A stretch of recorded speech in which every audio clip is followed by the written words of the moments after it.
Hi friends, ಎಲ್ರಿಗೂ ನಮಸ್ಕಾರ. Welcome to our YouTube channel. ಸವಿ ಸವಿ ನೆನಪು, ಸಾವಿರ ನೆನಪು. ಎಲ್ಲರಿಗೂ ಹೃತ್ಪೂರ್ವಕ ನಮಸ್ಕಾರಗಳು. ಸವಿ ಸವಿ ನೆನಪು ಯೂಟ್ಯೂಬ್ ಚಾನಲ್ಗೆ ನಿಮ್ಮೆಲ್ಲರಿಗೂ ಆತ್ಮೀಯ ಸ್ವಾಗತ. ನಮ್ಮ ಜೀವನದಲ್ಲಿ ಕೆಲವು ವಸ್ತುಗಳು ಸಾಮಾನ್ಯವಾಗಿ ಕಾಣ್ತವೆ, ಆದರೆ ಅವುಗಳ ಹಿಂದೆ ಅಡಗಿರುವ ನೆನಪುಗಳು ಮಾತ್ರ ತುಂಬ ವಿಶೇಷವಾಗಿರ್ತವೆ. ಇವತ್ತಿನ ಕಥೆಯೂ ಅಂಥದ್ದೇ. ಒಂದು ಹಳೆಯ ಗಡಿಯಾರ, ಅದು ಒಬ್ಬ ಹುಡುಗನ ಜೀವನವನ್ನೇ ಹೇಗೆ ಬದಲಿಸಿತು. ಹಾಗಾದರೆ ಸಮಯ ವ್ಯರ್ಥ ಮಾಡದೆ ಇವತ್ತಿನ ಸುಂದರ ಕಥೆಯನ್ನು ಆರಂಭಿಸೋಣ. ಒಂದು ಚಿಕ್ಕ ಪಟ್ಟಣದಲ್ಲಿ ರಾಘವ ಎಂಬ ಹುಡುಗ ತನ್ನ ಅಮ್ಮನ ಜೊತೆ ವಾಸಿಸುತ್ತಿದ್ದ. ರಾಘವನಿಗೆ ಓದುವುದಕ್ಕಿಂತ ಮೊಬೈಲ್ ನೋಡುವುದು, ಸ್ನೇಹಿತರ ಜೊತೆ ಆಟವಾಡುವುದು, ಸಮಯ ಕಳೆಯುವುದು ತುಂಬ ಇಷ್ಟ. ಅವನ ಅಮ್ಮ ಯಾವಾಗಲೂ ಹೇಳುತ್ತಿದ್ದಳು, ರಾಘವ, ಸಮಯ ಅನ್ನೋದು ಒಮ್ಮೆ ಹೋದರೆ ಮತ್ತೆ ವಾಪಸ್ಸು ಬರಲ್ಲ. ಇವತ್ತಿನ ಕೆಲಸವನ್ನು ನಾಳೆಗೆ ಹಾಕಬೇಡ ಎನ್ನುತ್ತಿದ್ದಳು. ಆದರೆ ರಾಘವ ಅದನ್ನು ಗಂಭೀರವಾಗಿ ತೆಗೆದುಕೊಳ್ತಿರಲಿಲ್ಲ. ಅಮ್ಮ, ಇನ್ನೂ ತುಂಬ ಸಮಯ ಇದೆ ಬಿಡು ಎನ್ನುತ್ತಿದ್ದ. ಅದೇ ಅವನ ನೆಚ್ಚಿನ ಮಾತಾಗಿತ್ತು. ಒಂದು ದಿನ ರಾಘವನ ಅಜ್ಜ ಮನೆಗೆ ಬಂದರು. ಅಜ್ಜನ ಕೈಯಲ್ಲಿ ಒಂದು ಹಳೆಯ ಗಡಿಯಾರವಿತ್ತು. ಅದು ತುಂಬ ಹಳೆಯದಾಗಿತ್ತು. ಗಾಜಿನ ಮೇಲೆ ಸಣ್ಣ ಬಿರುಕು, ಪಟ್ಟಿಯು ಹಳೆಯದು. ಅಜ್ಜ ಆ ಗಡಿಯಾರವನ್ನು ರಾಘವನ ಕೈಗೆ ಕೊಟ್ಟು ಹೇಳಿದರು, ಇದು ನನ್ನ ತಂದೆ ನನಗೆ ಕೊಟ್ಟ ಗಡಿಯಾರ. ಇದನ್ನು ನಾನು ಹಲವು ವರ್ಷ ಕಾಪಾಡಿಕೊಂಡಿದ್ದೇನೆ.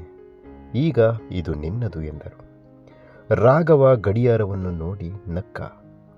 ಅಜ್ಜ, ಇದು ಕೆಲಸ ಮಾಡುತ್ತಾ ಎಂದನು. ಅಜ್ಜ ನಗುತ್ತಾ ಹೇಳಿದರು, ಕೆಲಸ ಮಾಡುತ್ತೆ, ಆದರೆ ಇದು ಸಮಯ ತೋರಿಸುವ ಗಡಿಯಾರ ಮಾತ್ರ ಅಲ್ಲ, ಜೀವನದ ಪಾಠವನ್ನೂ ತೋರಿಸುತ್ತದೆ ಎಂದರು. ರಾಘವನಿಗೆ ಅಜ್ಜನ ಮಾತು ಅರ್ಥವಾಗಲಿಲ್ಲ.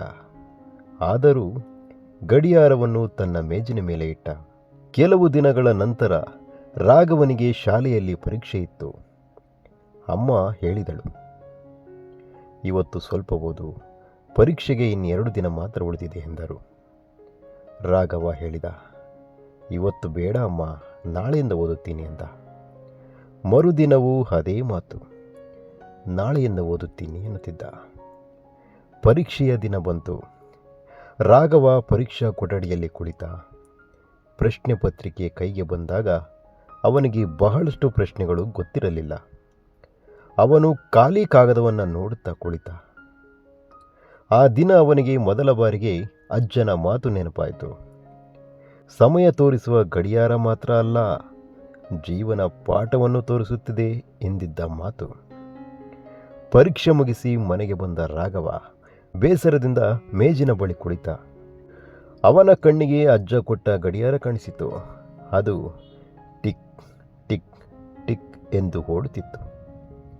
ರಾಘವ ಗಡಿಯಾರವನ್ನು ಕೈಗೆ ತೆಗೆದುಕೊಂಡ. ಅವನಿಗೆ ಒಂದು ವಿಚಿತ್ರ ಪ್ರಶ್ನೆ ಬಂತು, ನಾನು ಸಮಯವನ್ನು ಕಳೆದುಕೊಳ್ಳುತ್ತಿದ್ದೇನಾ ಎಂದು. ಆ ದಿನದಿಂದ ರಾಘವ ಸ್ವಲ್ಪ ಬದಲಾಗಲು ಪ್ರಾರಂಭಿಸಿದ. ಬೆಳಗ್ಗೆ ಬೇಗ ಎದ್ದು ಓದಲು ಶುರು ಮಾಡಿದ. ಮೊಬೈಲ್ ಬಳಸುವ ಸಮಯ ಕಡಿಮೆ ಮಾಡಿದ. ಅಮ್ಮನ ಕೆಲಸದಲ್ಲಿ ಸಹಾಯ ಮಾಡತೊಡಗಿದ. ಪ್ರತಿದಿನ ರಾತ್ರಿ ಗಡಿಯಾರವನ್ನು ನೋಡಿ ಆ ದಿನ ಏನು ಮಾಡಿದೆ ಎಂದು ಯೋಚಿಸುತ್ತಿದ್ದ. ಹೀಗೆ ಕೆಲವು ತಿಂಗಳುಗಳು ಕಳೆದವು. ಒಂದು ದಿನ ಅಜ್ಜ ಮತ್ತೆ ಮನೆಗೆ ಬಂದರು. ರಾಘವ ಓದುತ್ತಿರುವುದನ್ನು ನೋಡಿ ಅಜ್ಜ ತುಂಬ ಸಂತೋಷಪಟ್ಟರು. ಅವರು ಕೇಳಿದರು, ಹೇಗಿದೆ ಗಡಿಯಾರ ಎಂದರು. ರಾಘವ ನಗುತ್ತಾ ಹೇಳಿದ, ಅಜ್ಜ, ಗಡಿಯಾರ ತುಂಬ ಚೆನ್ನಾಗಿದೆ, ಆದರೆ ಅದಕ್ಕಿಂತ ಅದು ನನಗೆ ಕಲಿಸಿದ ಪಾಠ ಇನ್ನೂ ಚೆನ್ನಾಗಿದೆ ಎಂದನು. ಅಜ್ಜ ಕೇಳಿದರು, ಏನು ಪಾಠ ಎಂದರು.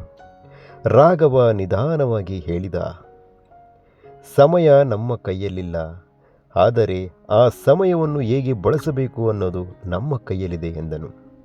ಅಜ್ಜನ ಕಣ್ಣಲ್ಲಿ ಸಂತೋಷದ ಕಣ್ಣೀರು ತುಂಬಿತು.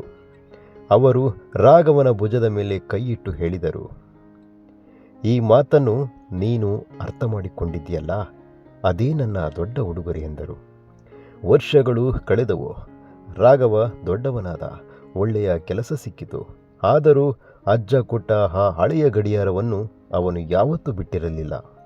ಒಂದು ದಿನ ರಾಘವನ ಮಗ ಆ ಗಡಿಯಾರವನ್ನು ನೋಡಿ ಕೇಳಿದ, ಅಪ್ಪ, ಈ ಹಳೆಯ ಗಡಿಯಾರವನ್ನು ಯಾಕೆ ಇಷ್ಟು ಜೋಪಾನವಾಗಿ ಇಟ್ಟುಕೊಂಡಿದ್ದೀರಾ ಎಂದನು.